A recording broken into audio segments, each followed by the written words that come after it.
Ever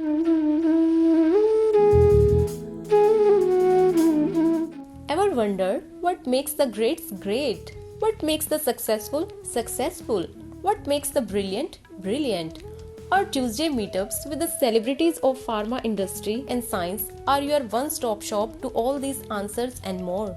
Join us for Pies of Life, an initiative of the Biopatrika Industry Mentorship Program, where we bring your dream mentors to you.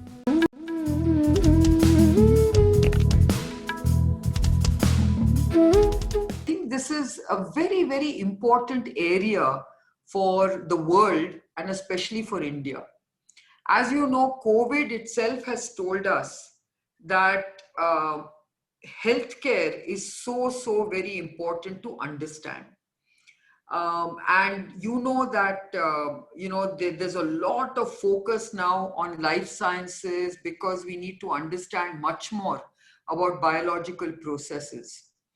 And you also know that we may be the most high-tech country in the world, but if you don't have good health, you can see that no technology has been able to really overcome COVID. COVID is an invisible virus, right? And now we realize that this invisible virus has played havoc with humanity and the world. And it has brought the whole world to a grinding halt. And now it is science that is going to find ways of combating this virus. And in this scientific pursuit, it's not just about biological sciences, but there's a convergence of technologies, right? And what is beautiful about the opportunity for all of us working in science and technology is the fact that the convergence of technology is allowing us to do things which we could never think of in the past.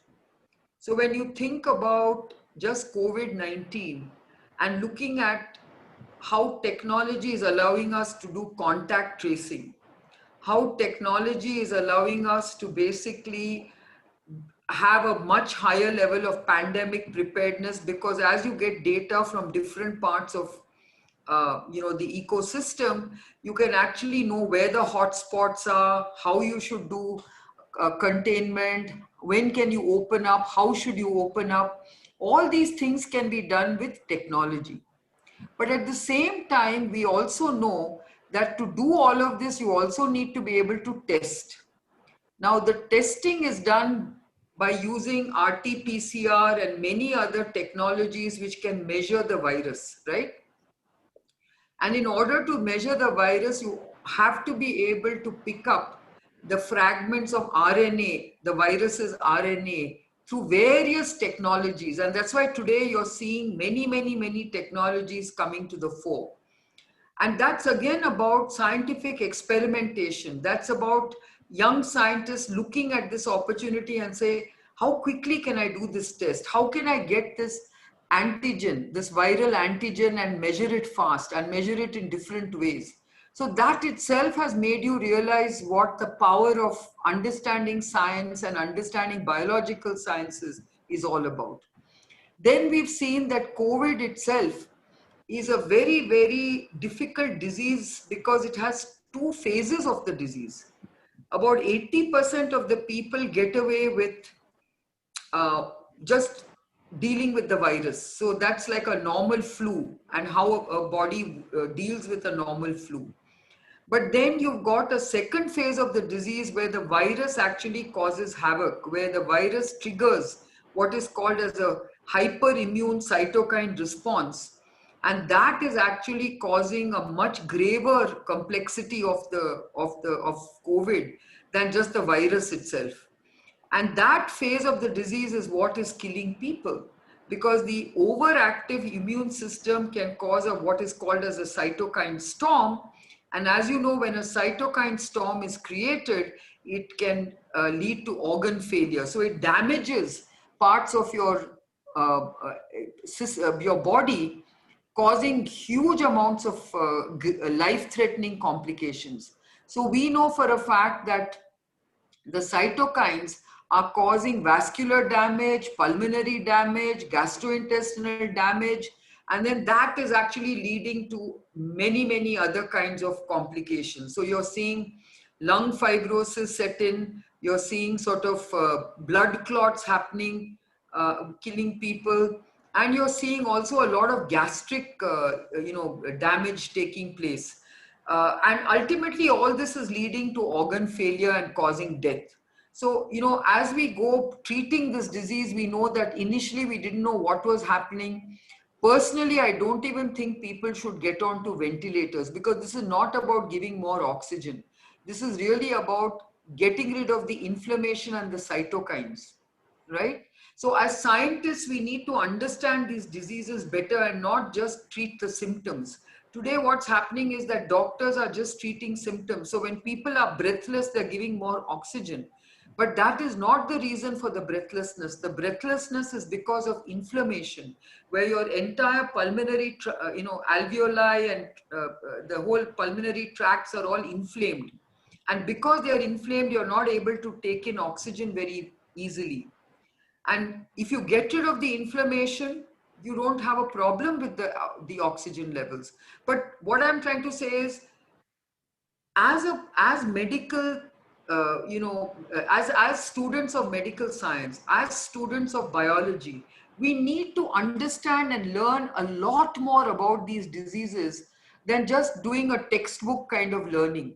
So I think many of you are at ACTREC, and I would really urge all of you that you need to look beyond what you're taught. Okay, you need to question, you need to query. I know some of you are looking at cervical cancer, some of you are looking at oral cancers, one of you is looking at a pediatric brain tumor. Now all this is a very difficult area, and you have to look at what is it that is so difficult to treat, because as we all know, today cancer is very well regarded as an immunological disorder. Okay, it is not the poor understanding of cancer in yesteryears, where it just used to be that, oh, for some reason these cells have gone out of control, and now we have to bombard these cells with chemotherapy or with radiotherapy. Today we know that these cells are going crazy because something in the immune system has gone crazy. The triggers that normally, or the kind checks and balances that the immune system has somehow gone out of control. So we need to know how to bring back those controls. And that's why a lot of the immuno-oncology approaches are very exciting, because we are beginning to understand what the immune system is all about. I think for all of you who are looking at cancer, I think the real opportunity is immuno-oncology, because the immune system is an amazing system. Okay, it's a very complex system. It's the most complex computer which can beat any computational expert. Okay, because it is just so multiplexed, and it is so sort of multi-dimensional in the way it works. So I think you have to understand the immune system better.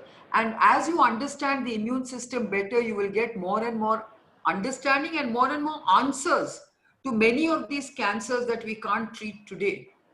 Now, I can tell you that all of us have to be lifelong learners. I myself am a lifelong learner.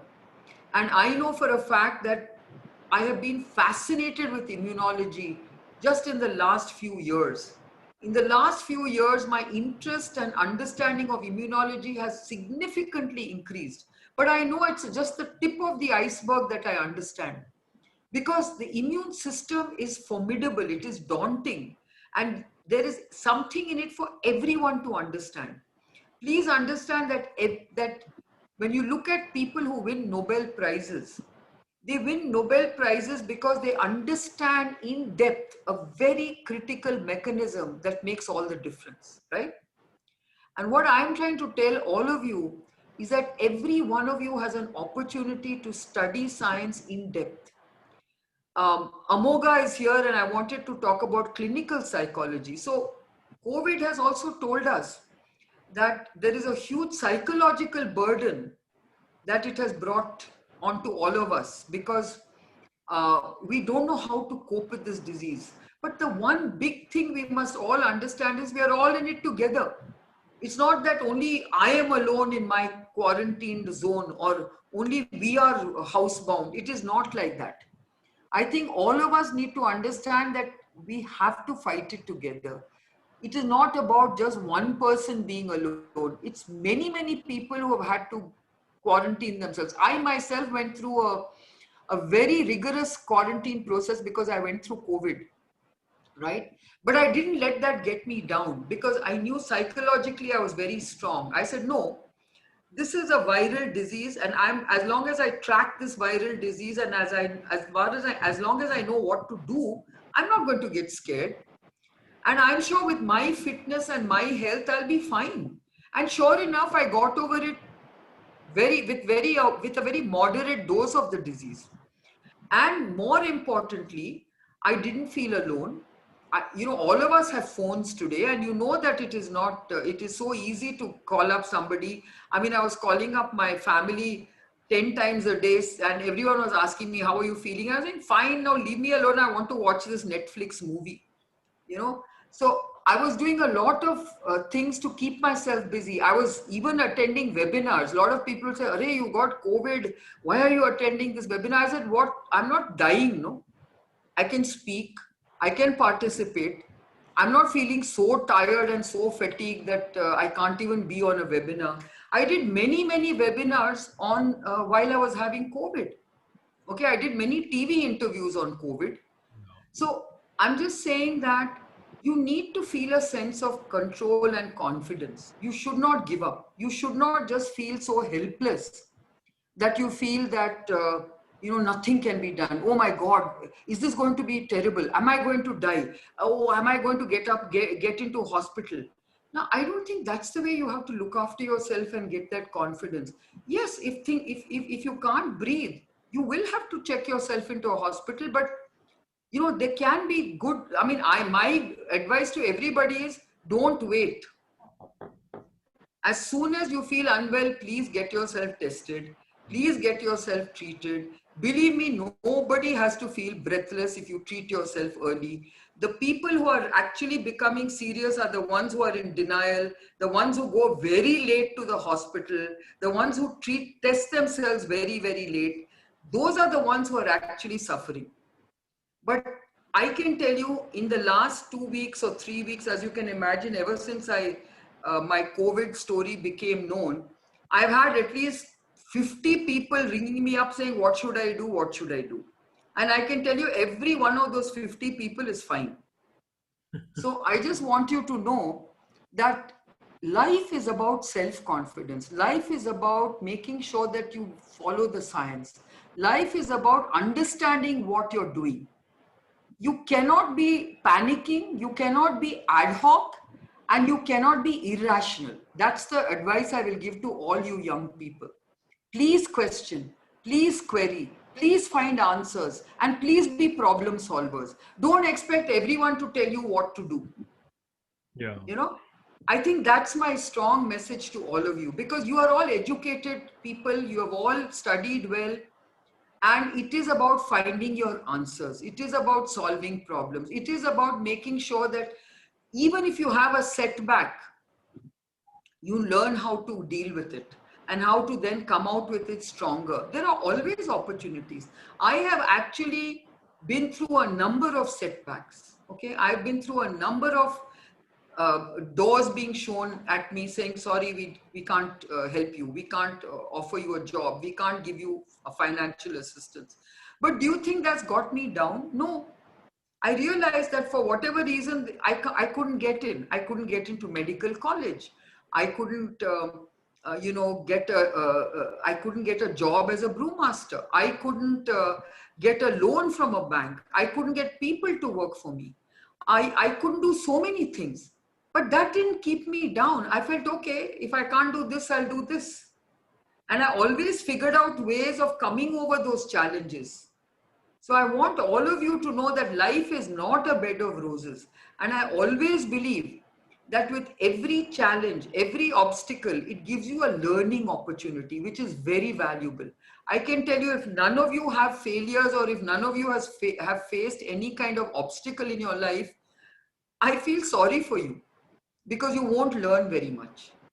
But if you actually face failures, if you face roadblocks, if you face things which didn't go right, you will learn.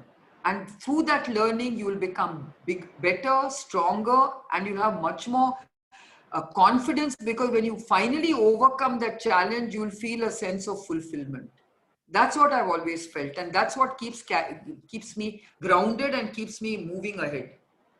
So I'll stop there and ask you for your questions. Yeah. And I'll just moderate the questions so that it's also systematic. So Rai, I'll see you first. So why don't you go ahead and ask your question?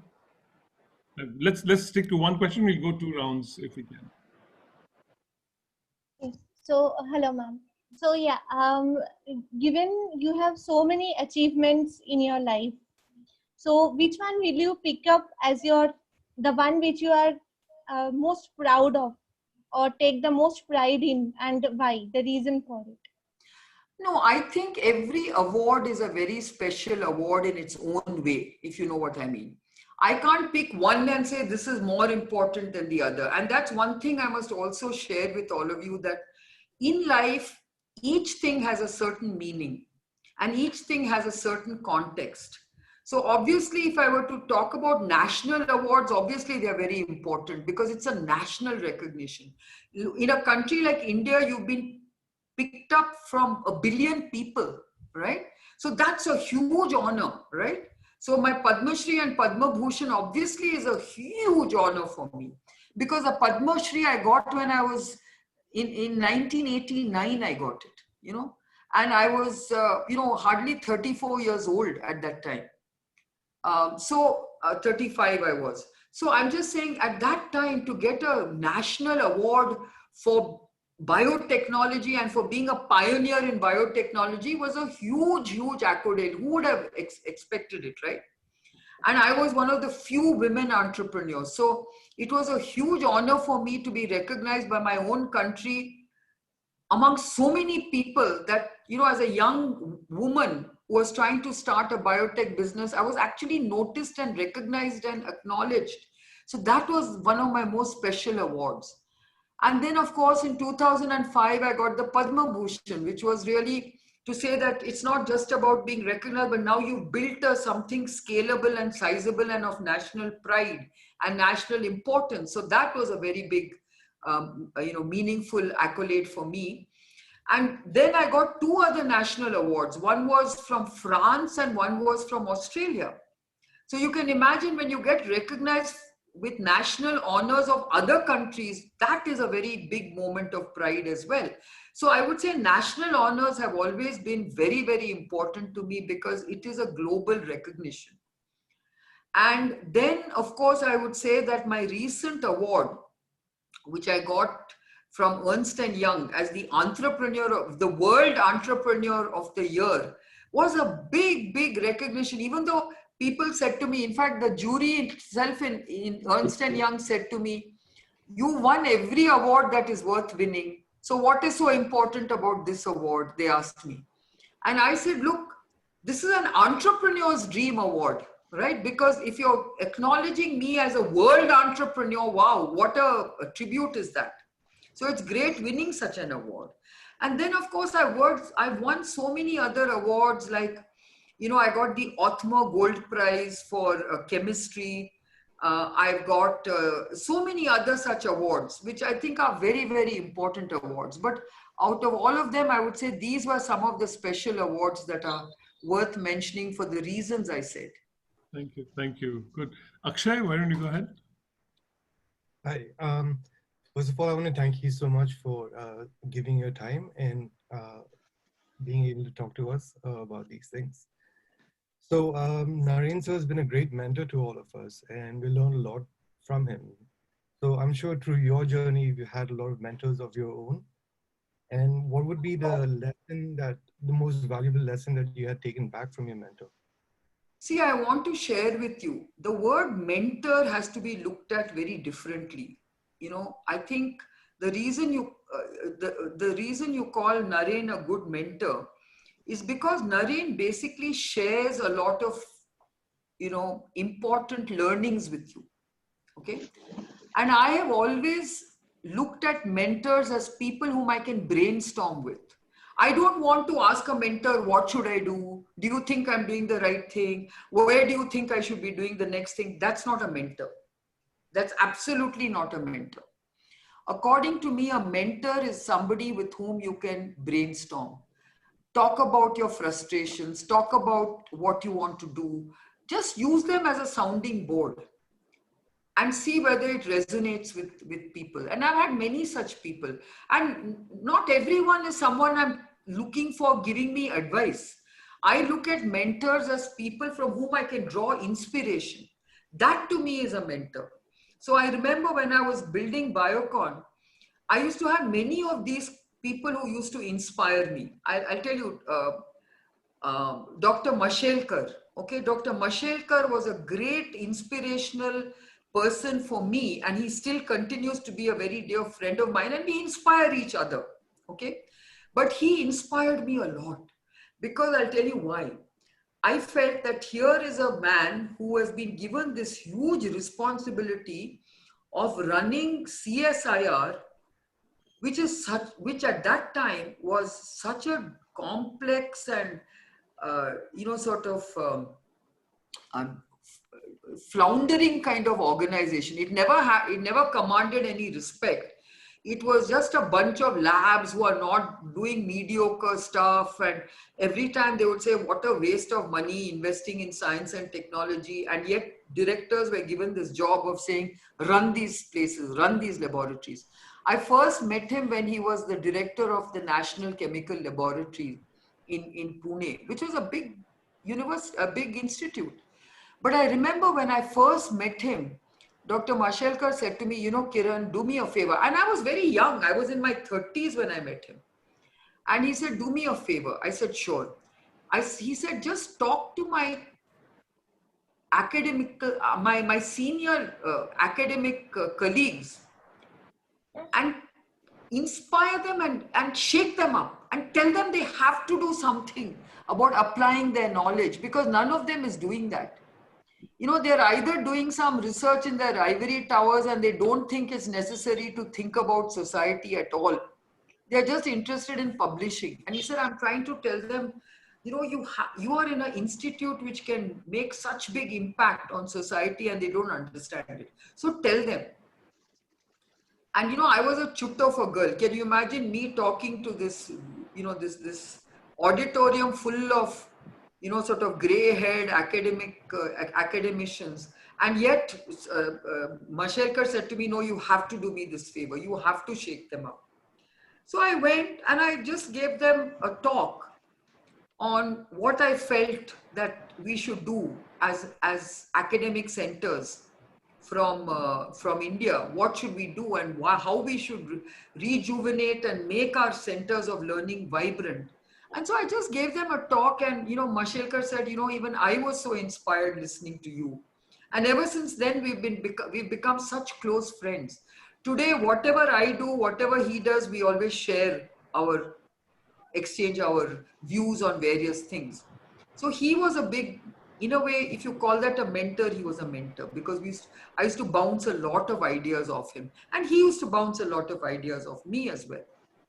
And then, of course, Mr. Vagul, who helped me in my company because he believed in my technology, he believed in my entrepreneurial energy, and he's the one that actually invested in me. So I always used to consider him a mentor. If there's ever someone I considered a mentor, it was him. Not because I used to keep asking him what I should do, but because I used to exchange. I used to share a lot of my ideas and my frustrations and my excitement about technology, which he used to understand. And then he would say, yeah. And then he would advise me saying, I'm going to help you, but by the way, you haven't asked for enough. I'm going to give you more than what you've asked for. And things like that. So he was my really good mentor. And then even today, I have a lot of people whom I bounce a lot of ideas with. So for instance, Dr. Bala Manian, who used to be on our board, He's an amazing man. I mean, he and I, we call each other, soulmates, because every week we talk about a new idea. And he's always educating me about something or the other, which is so novel. Recently, Sid Mukherjee and I have become very close. Siddharth Mukherjee is a very famous oncologist in New York. And he and I bounce ideas so much from across each other. I mean, Naren knows that. And, every week, at any time of the day or night, I know if I see a phone call from Sid Mukherjee, I know he's got some idea. So he'll say, I just thought of this. What do you think? And then I'll say, okay, it's a great idea. Or no, maybe we should look at it this way. Or sometimes I would get an idea and I'll call him up. And suddenly I realize, oh my God, it's 11 o'clock at night for Siddharth. Maybe it's too late. So I'll quickly switch off. Then he'll call me back. What happened? Did you just call me? I said, yeah, but I realized it's too late. No, don't worry. I'm still awake. Tell me. And then we'll have a long chat. So, there are so many of these kind of people. Another friend of mine is Bob Langer. He's an amazing scientist in MIT. There's another friend of mine, Sangeeta Bhatia in MIT. So I have so many different friends who I find very inspirational. Whom I can just pick up the phone and speak to them and say, what do you think of this? But these kind of people don't just arrive. They engage with you because there's a connect. They connect with you because they know you're genuine. And they connect with you because they know that you just want something to share with them. See, so mentorship is about sharing knowledge. It's about bouncing ideas off each other. And it's about being inspired. Okay. So you must also remember that if you want a true mentor, you also have to inspire the mentor. It cannot be a one-way street, because that is not true mentorship. Because the mentor will only help you if they feel inspired by what you're doing. So true, Kiran. Very, very. Shabnam, why don't you go ahead? I know you. Hello. My question is, when being a woman, what obstacle did you face, and how did you deal with that? See, you can read about this in many interviews that I've given. Yeah. But I think to answer your question, look, don't just focus on being a woman and the obstacles, okay? I can tell you that if you have a great idea, if you have a great sense of purpose, nothing can stop you, okay? And I really want to say this to all the women here. Please stop thinking that just because I'm a woman, I'm going to have a lot of problems. Yes, everybody has problems. Women have more problems than men, I agree. But that shouldn't stop you. Okay, I had a lot of problems. Nobody wanted to work for a woman when I started my company. No bank wanted to give me money because they said, you're a woman, you don't have any money in the bank, you don't have any experience. How can we give you money? I had a lot of those problems. But do you think it stopped me? No. When you're possessed by an idea, when you're possessed by that sense of purpose, nothing can stop you. So please don't think about it and don't make it as an excuse, because women always use this as an excuse saying, oh, but I can't do this because I'm a woman. I said, bullshit, that's not true. I said, you are your problem. You are in that mindset trap that, oh, because I'm a woman, I can't do this or I can't do that. Get out of that trap. Get out of that mindset. Because if you are good and if you believe in yourself and you're pursuing science with a sense of purpose, nothing can stop you. And that is equally true for a man or a woman. Yeah, so true. Hello, ma'am. Yeah, so actually I don't have any question, but just 3 or 4 days back, I got detected positive for COVID. And right now I'm on medication. I just read your blog 2 days before. It was really motivating, and that's what means I started attending webinars. And then today also, that's the only reason I told that I'll come online, and because just sitting and sleeping and taking medications, it really No, turned you out to be please very exercise. depressing. When when I had COVID, I was doing regular exercise. I was going for a 3-kilometer walk every day. Okay. Okay, so don't sit and sleep. Go and exercise. Try and walk as much as you can. Even if you can't go out, at least do your 10,000 steps if you can. Yeah, so I just walk in my room because I'm home Yeah. isolated. Yeah. No, but why can't you go out wearing a mask? No, actually, our society will not allow us to Okay, go fine. out. So if Yeah. they don't allow it, at least walk in your room or whatever. Yes. And you can do Yeah. some, exercises in your room, do yoga. I did all that. And do Okay. that. If you can do Kapalbhati, do that. It's very good for COVID. Yeah, I do that every morning. So You will my be mom, fine. You are very yeah. young and you'll be fine in no time. Yes, yes. That blog was very helpful for me. Thank you so much for that. Okay, Sivaram and then Amoga next. Hello, ma'am. Ma'am, I just wanted to know in your entrepreneurial journey, like, did any situation came which made you feel we need to give up, and how you handled that? I told you that I'm not the person to give up. And Yes. obviously, I've had a lot of times when things didn't go well, some failures happened.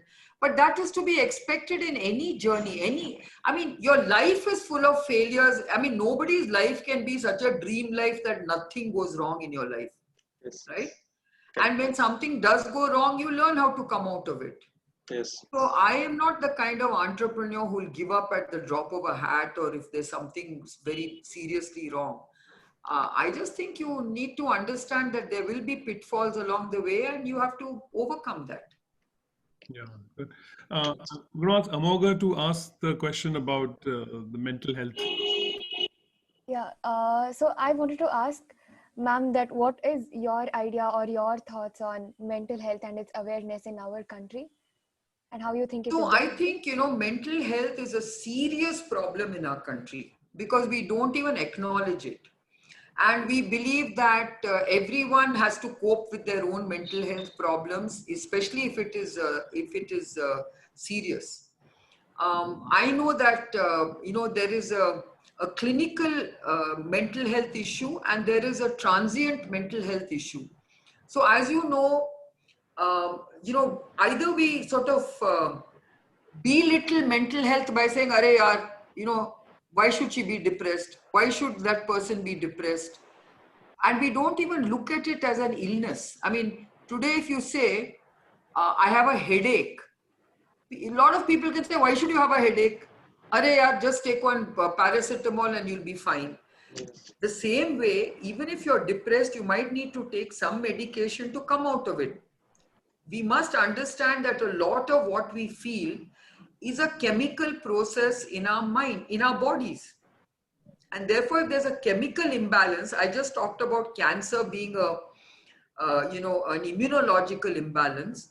Similarly, if you look at mental health, it's a chemical imbalance, and that chemical imbalance causes a lot of unexpected and abnormal emotions.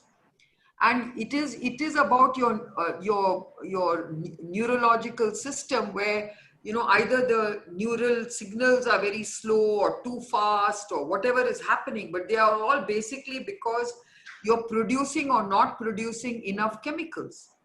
So I think you need to look at mental health much more seriously than what you're doing right now. There are very serious things going on in our society, like look at the suicide uh, levels in our society. That's not a good sign at all. It means that we are not really looking at mental health issues in a real way. We are not going about psychologically counseling people to get out of this mental health problem. So I think clinical psychology is extremely important, and I think training in clinical psychology to be a good clinical psychologist is very, very important for our country. Secondly, I think we need to look at every aspect of mental health. Some are very serious, like say schizophrenia and that kind of level of violence. And then you have other levels of mental health which are transient and which you can correct very easily. So I think it is a very important issue and we need to give it far more importance and focus than we are doing today, especially in rural India. As you know, anyone with a little bit of a mental health problem is ostracized from society. And they need not, because they can be perfectly normal if they get medication and they can come back and lead perfectly normal lives. But we are very mean as a society. and we ostracize people very easily without giving them a chance to recover. I'm sorry to add on a question. I just have a follow-up question. Can you suggest some ways in which you think are good ways where we can spread the awareness and importance more? Well, I think there's a lot being done. I myself am a part of the Live, Love, Laugh Foundation. And there we are trying to do a lot. We are working with the government and with various NGOs to spread the awareness of mental health. I know that we did an exercise in Davangere in 6 districts. And there now what we've done is from Nimhans every Wednesday, there is a psychologist who goes there and meets with the people, gives them medication, follows them up. And I can tell you it's made a big difference to a lot of the people who came with this mental health issue. And there were a large number of people, even in all these poor districts. Hello, ma'am. My question is that what was that idea or that turning point which triggered you to be an entrepreneur? I always tell people it was just an accidental encounter. I couldn't get a job, and one entrepreneur from Ireland came and offered me an opportunity to start a business. And because I was so upset and angry, I said, why not? And that's how I started a company. Oh, Good. that's a big success. Thank you, ma'am.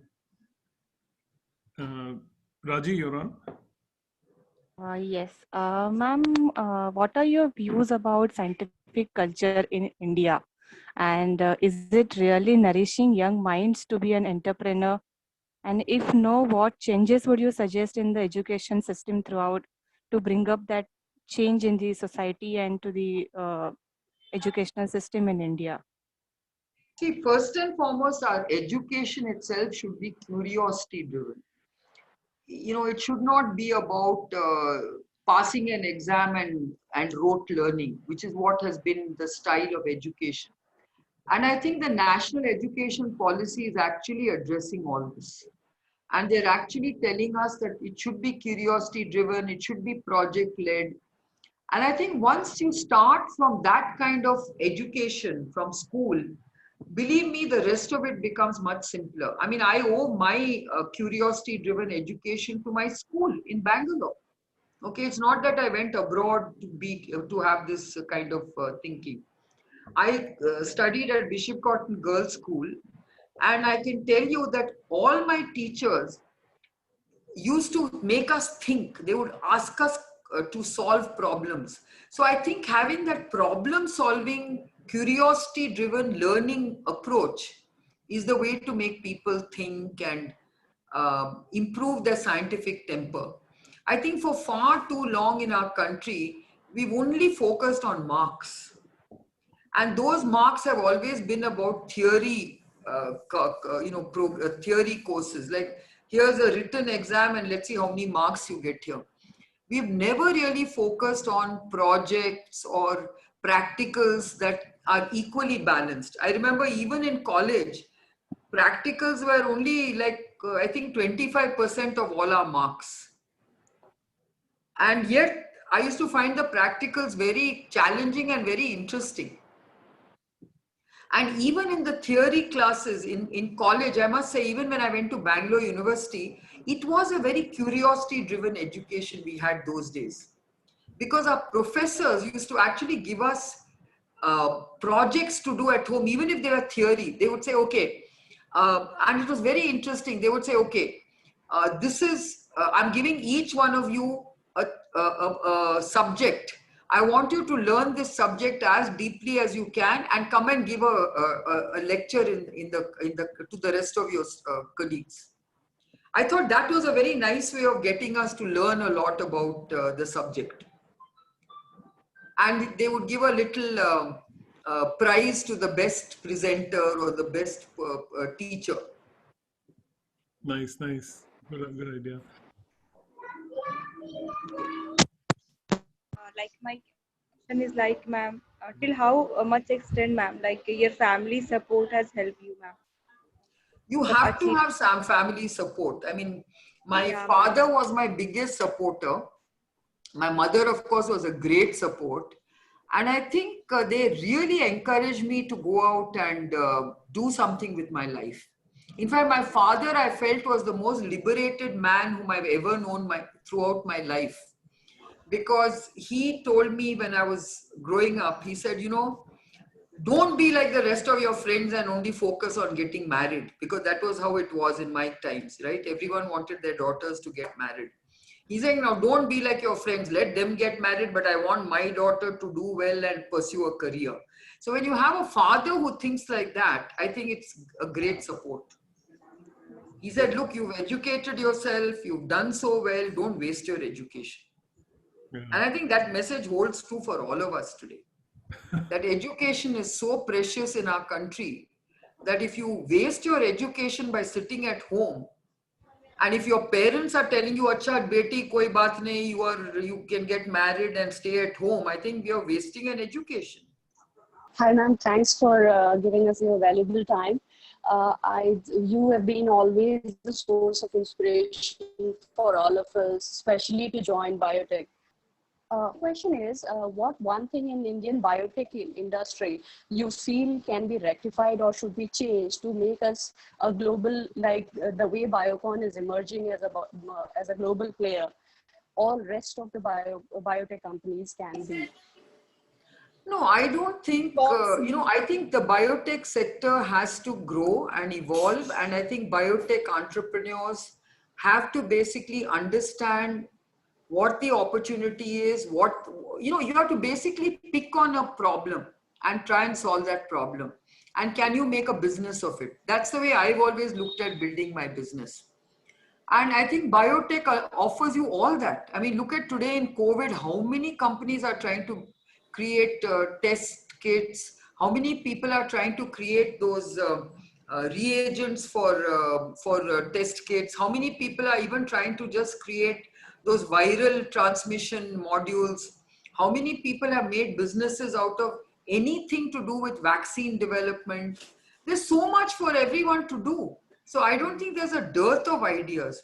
And in a country like India, where we have huge healthcare challenges, solving every one of those problems is an entrepreneurial opportunity. So that's the way I would look at biotech. And the only thing that biotech needs is a proper ecosystem, because right now only the government is funding risk capital. But we need to create an ecosystem where the venture funds also think, or you should be able to borrow from a bank, like I did. Hello, ma'am. Yeah. So my question is, like in a country like India, the academia and industry are two different worlds. So in academia, the research is only focused, to the publishing aspect, and there's little of translational aspect to it. So I mean, what could be done to gap this bridge? What are your opinions Actually, on that's this? not true, I because think that in academia. No, that's not entirely true. I mean, if you look at what's happening today, you look at what CCMB has done, right? They've come up with that Feluda test and they've partnered with Tata's. You've come up with a large number of tests, even vaccines are now being partnered. So there's a lot happening actually today, thanks to COVID, where academia suddenly realizes it can actually contribute a lot, and industries feels that, oh, if academia has got this, let's take it to the market. So at last, this kind of realization and recognition is coming. But I think ACTREC needs to do that, because you're doing so much research in ACTREC, but that needs to translate into a commercial opportunity. So that's the only thing which I would suggest that you need to push ACTREC into doing. Because ACTREC is doing very well in terms of research and clinical understanding, but that has to translate also into something which is, entrepreneurial, something that will actually make a difference to cancer patients. Hello, ma'am. Good afternoon. Yeah, ma'am, I just wanted to ask you, like, do you see any potential for like novel research in biopharma in India in the future? Like, we're mostly stuck with still the biosimilars. So, do you see it moving That's towards? not true. Lot of companies are developing novel products. Okay. I mean, our own journey in biologics started with novel products. So Biocon could not have been a leading biosimilars company if we hadn't developed novel biologics before that. So we have two products. One is, of course, itolizumab, which is being used for COVID patients, and it is being used for a number of autoimmune diseases, including in the US. They are finding that it's very effective against graft versus host disease, and it is being applied for as a breakthrough drug. So, which means that this is something coming out of our own labs here. And then we have another very fine drug called nimotuzumab, which has been used extensively in head and neck cancers and nasopharyngeal cancers. And actually, Tata Memorial did do a very large trial. But like everything in India, we never really, have confidence in our own homegrown products. And today, nimotuzumab has far greater recognition in China than in India, which is very sad, because we constantly run after drugs which are developed in the US and not in India. And I think that's the confidence we need to bring into our country, because we need to really think about what we are doing in terms of innovation, and not just us, but I think the whole system has to recognize it.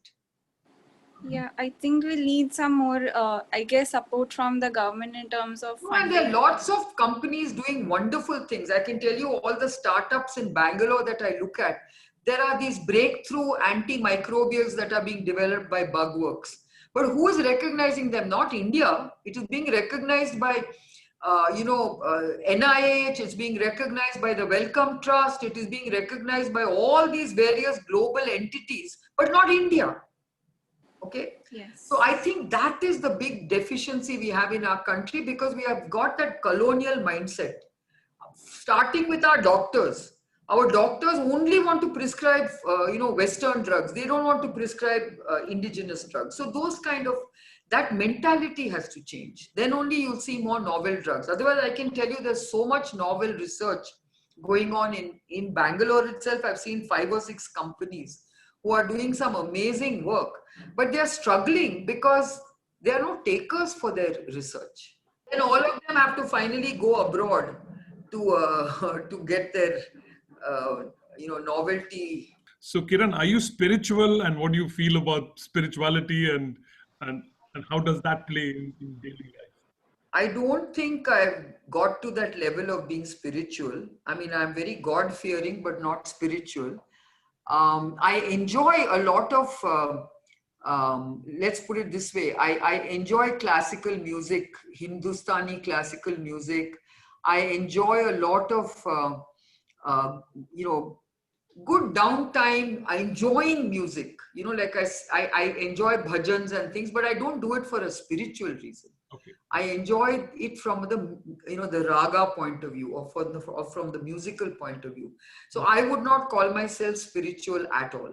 Okay. So now, I have to let everybody know, when I joined Biocon right in the beginning, Kiran didn't even know me much at that time. And, now she knows that I'm very into music. So I made her sing one song in one of those board meetings, and you sang that song. Those were the days, my friends. So nice. No, and also, that I never do anything without Bhumi Puja. I don't do anything without a Ganesha in my every room I am in. So those kind of things, yes, but that's not spiritual. That's just. Yeah. Rai, you said you had a question. Yeah. So this is a very specific question which I had for you.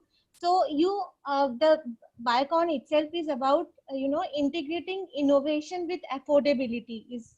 That's the tagline. So how do you do that? Like something like CAR-T cells, where you are actually genetically modifying a patient's own cell to evade the cancer. How do you bring affordability in that kind of a... So that is the innovation, no? You have to think, when you have a goal, you have to innovate to think how are you going to achieve it. Yes, and you have to know where is your benchmark and what are the costs you can reduce, and do it well, because you don't want to sacrifice quality. So my motto has always been highest quality at lowest cost, because we are in India. Yeah. So I know we are just 2 minutes more. Anyone has any burning question? Otherwise, we'll ask Kiran for her last few thoughts. Neil, burning question. So let me end by just saying that all of you have a great future. You have to, seize those opportunities, and you have to create those opportunities. Yeah. Okay. So all the best. Thank you. Thank you. Thank you.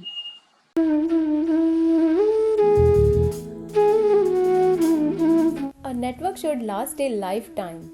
Let us help you create lasting professional relationships with our world-class mentors through the Biopatrika Industry Mentorship Program. A strategic guidance program unlike no other, full of expert interviews, industry internship opportunities, CV writing, inflection point analysis, life maps, and of course, the gateway to your dream career. For a limited time only, all our services are freely available for you as we truly want you to succeed.